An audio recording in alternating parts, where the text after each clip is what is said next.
So what's the best way for you to invest £100 right now in the UK? So we're just going into lockdown, things are getting a bit dicey again. So first of all, you're gonna need that initial £100. I've just made a video of all the different side hustles that you can attempt to do, and you can start right now. Check out the video, it's right here, or maybe it's here. Check that video out. Come back and let's get on with investing £100. So you have £100, what's next? The number one thing that I would suggest is investing in yourself. Now I'm sure you've heard that 100 times on loads of different YouTube channels, but really it is the number one thing. I didn't really understand money at all until the recent few years. I used to just save as much money as I possibly could. That was always in my nature, it's what my parents do. I used to just save as much as I could, but I didn't understand fundamentally about money itself. So the best thing you can do very first, if you have very basic knowledge, which I did just a few years ago, is invest the £100 in a few different books. Now the number one book that I'm going to suggest for you is Rich Dad Poor Dad. Now this is a book by Robert Kiyosaki. It was the first sort of financial literacy book that I read. Like, it really breaks down exactly how money works, the difference between assets and liabilities, and really gives you a fundamental baseline knowledge about money and what to do and what not to do with it. And really gives you some fundamental knowledge that you need to know to take you on the next steps of becoming financially literate. Now one of the next books that I read was The Barefoot Investor. This book was written for people in Australia by an Australian, but his fundamental ideas that he has are all about setting up different networks and bank accounts so you can manage your money more effectively and in better ways, which is really fundamental to getting a grasp on your own finances and really building those blocks so you can keep building your wealth properly and not wasting any money, and seeing exactly where your money's going and how to stop those leaks from your bank account. Another great book is The Intelligent Investor. That's going to teach you exactly how you should be investing, what sort of stocks you need to be looking for, and the mentality that investors have. And another book that I'm actually currently reading now is The Future is Closer Than You Think, and this is a great book just for expanding your knowledge and understanding of technology and where we're going and how close it really is. Like, it's pretty shocking how close technology actually is to.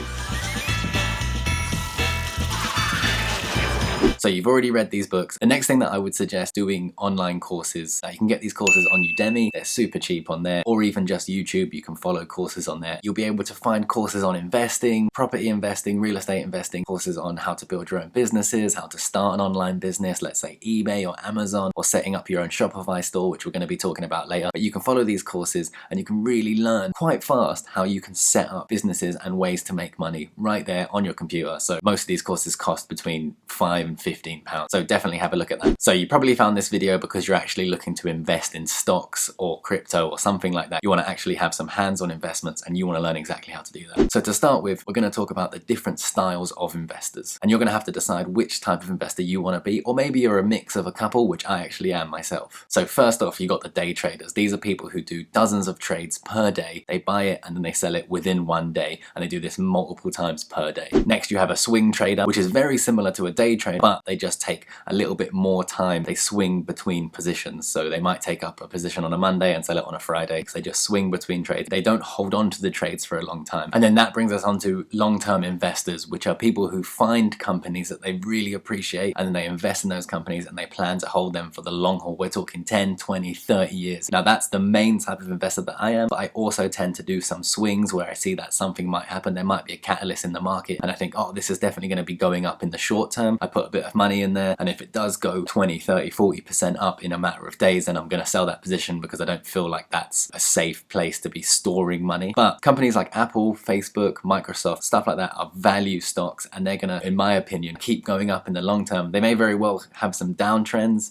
in the short term, but in my opinion they're going to keep going up and they're going to keep growing your money. So within the long-term investment style, you can invest in something called an ETF or an index fund, which is something that tracks many stocks in one fund. You're going to go with the market up or down, but there's less risk, but there's also less reward. Take for example, if you have 100 stocks and one of them does really well, we're going to say like 100% in one day, and then one of them does not so great in one day, it's down 50%, you're going to get the median between those two and whatever's happened with the other stocks. So you're not open to as much risk, but you're also not open to as much gain. So you've got index funds and ETFs, then you've got mutual funds, which is basically the same thing, except you have a person who's qualified and they manage the fund, and then that in turn is a greater cost to you because you're basically paying for them to actively buy and sell stocks on your behalf. This isn't really something that I do because if we're in it for the long term, it doesn't really matter who's buying and selling the stocks on behalf. You might as well do it yourself. If I believe that Apple's going to be around in 30 years, I don't need someone else to buy that stock for me. So I'm going to stick stick with index funds or individual stocks. Only invest in stocks that you fully believe in, and only invest money that you're totally happy in losing, because it's very difficult to keep a cool head if the money that you're investing is super important to you and you really need it. Because if you're counting on that money, you're going to be checking your investments every day, and if they go down, you're going to want to sell them, and that's the worst thing you can do, is sell at the bottom. What you actually want to be doing when your stocks are crashing is buying more, because it's on sale at the end of the day. You know, if you bought something in the supermarket yesterday for £10 and then you went back to the same supermarket the next day and it was there for £5, you'd be happy, you'd buy more. And you got to think about stocks like that, and that's why you have to buy stocks that you believe in and that you think have a bright future ahead of them. So on the subject of stocks, if you're in the UK like I am, make sure that you open a stocks and shares ISA, and this is an account that is completely tax-free. You can put £20,000 in there per month and all of your gains are totally tax-free. So if you're in the UK, the two brokerage apps that I would recommend are either Free Trade, you can download that and put it on your phone, or Trading 212, which you can also download and put on your phone. I'll put the links in the description below. If you sign up through these links, you get 100% free stocks worth up to £200, I think it is. Yeah, I think I get one as well. I'm not really sure, I've not done it yet, but I'll put the links there and follow them and we'll both get a free stock. So going back to the title of the video, we're going to be talking about investing your £100 that you have right now and how you can use that to grow your wealth over time exponentially using the magic of compounding interest. Now, compounding interest is something that I've only learned about recently, and it's literally the most incredible thing. And it's why if you're very good at saving like I was, and you're keeping your money in your account for a rainy day, you're just keeping it in your bank account, it's not growing in the way it could be if you're investing that each and every month. So in short, what compounding interest is, let's say you put £100 into your bank account and you have an interest rate of 10%, which is the average return of most index funds each year. So you have a 10% return. So at the end of the first year, you're going to have £110. Now, instead of taking out that £10 interest that you earned from holding the £100, you're going to reinvest that back into the account. So now for the second year, you're going to get 10% on £110, which means you're going to end the year with £121, I think. I'll think if I'm wrong, but I'm pretty sure that's what we're going to end with. I think that's right, yeah, 121 for the second year. And then you're going to get 10% of that, and you're going to keep reinvesting it, and it snowballs and snowballs and snowballs. Let me take you onto my computer and I'll show you exactly how it works. Hi guys, it's me. I'm now just a little bit smaller, and I'm going to show you exactly how we calculate what compounding interest is. And what we're going to do is slightly different to my explanation just a minute ago. What we're going to do is we're going to be investing that £100 each and every month, and we're going to see how that's going to affect you over the next 30 years, let's say. So we're going to go to a compound interest calculator. Our initial balance will be £100. We'll give it a yearly interest rate of 7. Now, I said earlier that the average return is about 10%. To be super safe and to be super sure, we're going to say 7%, because I don't make things seem too good to be true, even though you're probably going to make more than 10% if you do this. But we'll stick with 7% because that's a safe sort of starting ground. 30 years, let's do 30 years. And monthly, we're going to add £100 to the fund. Now let's calculate that. And you're going to end with just that £100. If you do that for the next 30 years, you're going to have £123,000. I mean, that's so much money, isn't it? And you're going to actually only have deposited £36,000 yourself, and the rest is £87,000 worth of interest. Just to make things a little bit more interesting, let's say you work a normal 9-to-5 job, and you're going to start with £250, and you're 18 years old right now. So that gives us 47 years until our retirement, and we're going to be adding £250 per month. So you're starting at 18, you've got a job, you're going to add £250 to this account every year. Let's see what you're going to end up with. Oh, that's over £1 million. So if you can add £250 per month to your account, you're going to end up £1 million in your account when it's time to retire. But as you can see, the power of compounding interest is absolutely unbelievable. And the sooner you start, the more money you're going to make. If you're anywhere above the age of 18, I suggest that you start this right now.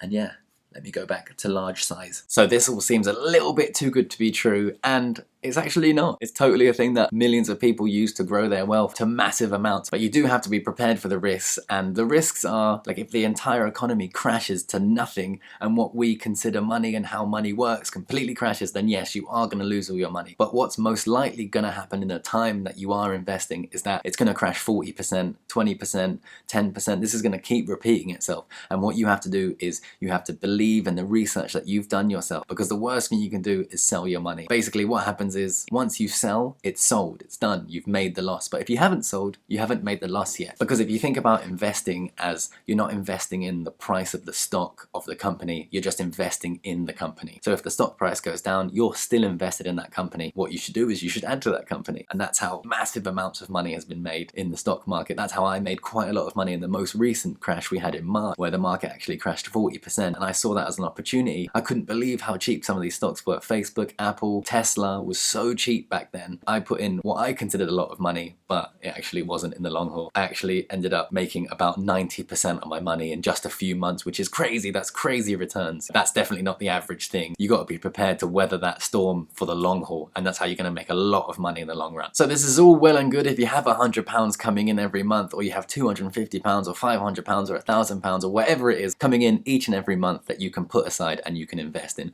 But what if you don't have that money and you want to find out a way to make that money? Then I suggest that you check out my most recent video here, which I go over many different side hustles which you can do right now to bring in a little extra money. Another way that I used to make money in the past, and I actually still do it now, is by buying and growing Instagram accounts.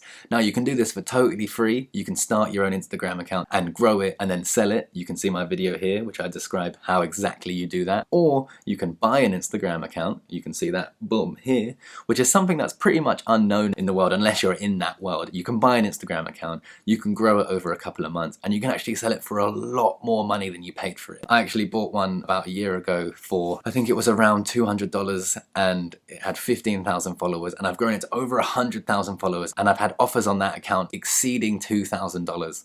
So that's a massive profit. I just upload 3 pieces of content a day, which takes anywhere between 2 and 5 minutes of my time per day. I can do it at any point on the train, waiting for the bus, whatever it is. That's a huge amount of money that I've made. And you can do that, you know, for 10 different accounts or however many different accounts you want. So that's a great way of making money now. Again, you can watch my video here. You can start that right now. So another great business that you can start right now with as little as £100, actually probably less than that, is to start your own Shopify dropshipping business, which is basically where you buy products from China and you ship them directly to your customers. Dropshipping is actually something that huge retailers do and a lot of people do, and it's not scammy at all as long as you do it properly. Go and watch some videos or do the Udemy course on how to start a Shopify dropshipping store. And you can actually make so much money through this. It's kind of incredible. If you'd like me to make an entire dropshipping video, I can definitely do that for you. Just let me know in the comment section below and I'll be happy to make that video. So I'm recommending all of these things to you guys because I do them myself and I know it works. So if you do have any questions that have anything to do with the things that I've mentioned in this video, do let me know in the comment section because I can definitely give you an answer and we can have a little chat down there. So try and remember that slow and steady wins the race. Don't try and become a millionaire overnight because you're going to get sucked into the scams that are all over the internet, and that just don't work. You know, if someone's asking you to pay £2,000 for a course right up front, it's almost definitely going to be some scammy stuff, or it's going to be something that's readily available on something like Udemy or just on YouTube. Don't get me wrong, there are some courses that are totally worth it, but before you go spend loads of money, try and understand the environment